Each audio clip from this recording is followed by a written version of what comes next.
Yo, yo, how's everybody doing? Happy forthcoming weekend. Sorry, no vlog last week. Just was one of those weeks that were just super busy with the work that we've been doing at the moment. I'll touch on it a bit today. Today nearly was a write-off too because of IT problems and just another busy week. But I thought I'm going to get it done today because I just got so much that I need to capture, even from my own head, that I'm going to share. So there's quite a lot in the text of the blog today. Load of links in there. Quite a few shouts this week because a lot of the work that we've been doing has been a real massive team effort, and just my team have been, I hate saying my team, but the team have just been absolutely awesome, working all hours to get the work that we've been doing out there and into the ether. So key point, not this week but last week, we published a load of evidence, emerging evidence studies from our Greater Cambridge Local Plan work in advance of a committee meeting which happened on Tuesday this week, which is an advisory group with the shared members from both Cambridge City and South Cambs, because we're preparing a joint plan, and obviously we need to get those documents ready in advance so that they can see them.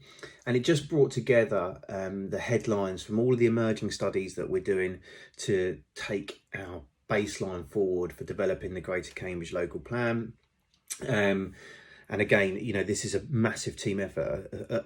All of the team have been working on the various evidence threads, and you can see them all in the links. So check them out when you get the chance to do that. So what is it about? We've published a range of research. Important stage really for us. It's not a stage we'd usually be publicising, but because we've committed to being transparent, and not only that, it's the right thing to do because it helps people understand how much work has to go into this stuff and how many pieces of really tricky, complicated empirical evidence we might have to synthesize. I say we as the Royal Read because I don't always have to synthesize it myself. A lot of expert assessment and research by experts in the industries that they're working in. So why are we doing it? Why are we releasing it now? We use national planning policy evidence about things like past economic growth, the amount of development that's been needed in the area. We test them. We commission experts on a huge range of topics involving water and utilities, electricity, carbon emissions, infrastructure, all different evidence bases to pull that together. This particular stage is not a formal stage in plan making. We have chosen to put it in so we can start talking to communities about the initial findings, which we're starting to do over these number of stakeholder workshops happening later on this month and early into next month. So they're only interim, but they're starting to develop that picture, being able to see what the questions we should be asking are and taking them to the communities. So some of the key highlights are in the document that I've put in here, and I've given you a few key highlight elements, so you might want to check them out. There's certainly some interesting stuff around climate change and zero carbon, which is a fairly innovative piece of evidence that we're gathering at the moment, and how we plan for development and look to meet priorities around getting to a zero carbon by 2050 or before. There's certainly challenges around water infrastructure and electricity infrastructure, and even the deliverability. When I say that, I hate using planning terms, but basically how many houses can you actually build, and are they the right houses for the people who actually need them? So it's some really interesting stuff. We've tried to keep it a lot in lay language as we can, so we don't exclude people from being able to understand what they're about, because a lot of it is technical jargon. So if you're interested and you're a planning geek, or even you're just interested in some of this stuff, take a look. There's loads there to look through, but you'll pretty much find your kicks in one of the documents, I imagine. Post that, really, it's got a bit digital, which is great, and I love this part. It's my natural home, really. But I had a catch up with Katie, Rowan and Joyce this week from FutureGov. They work in Steph Webb's team there, and they're working on the government data observatory project for the Oxcam Arc, which is a bit of a mouthful, but essentially early discovery stages, but focusing on data collection and exploring kind of the huge benefits that a project, a regional program of that scale will need, and how data being data led and having, you know, the same version of the truth is going to be so important. And I mean, it's a massive piece of work in my opinion, and it was a great conversation actually, you know, trying to explain to the guys how many different systems are involved in that. I might try and share that systems diagram that I've been working on from the Cambridge perspective, so you can see the number of different players involved in actually doing this stuff, and how you need, you know, having working from a centerpiece of a, you know, a single version of the data will be just it's be crucial to that. So I'm so glad that that's happening. I'm glad that the team who are doing it are the team who are doing it. They're really great.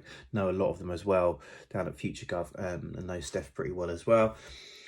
Feeding into that, we had our first sprint session this week on our own GC digital plan. So I had a meeting with the project team, Tom, Sam, Marco, Nadeem, Tim and Hannah. I'm getting down and dirty into that project as well. I don't often get a chance to do that, but I'm getting down and dirty and being part of that actually at the operational level, which is great because I miss that so much. We started a Miro map on the vision, started thinking about the low-hanging fruit that could be achieved. But, you know, we all agreed that, you know, this digital plan, a digital plan and the move towards digital plans, it's a vast and overwhelmingly difficult task, and you need to think about it in small chunks. Some of the key messages we're starting to think of is that how we bridge the gap between the technocratic and the vision for place. You know, one of the things I highlight to myself is think, you know, local plans were originally, I think, perceived as documents that would just be a kind of technical document to facilitate development, whereas now they are much more going to be a storybook for place, and they need people's buy-in. So that journey is going to be important, and I think that digital has a huge role to play in being able to explain that journey, and why people are making decisions that they're making. We're going to produce a toolkit, or to use a kind of more popular word, a playbook for our progress with this, because I think it's critical for us to share that, and tell people how we're getting on with this journey, and get learning and get other people's thoughts on the stuff that we're doing, and be as open about it as possible, because everyone's going on this journey.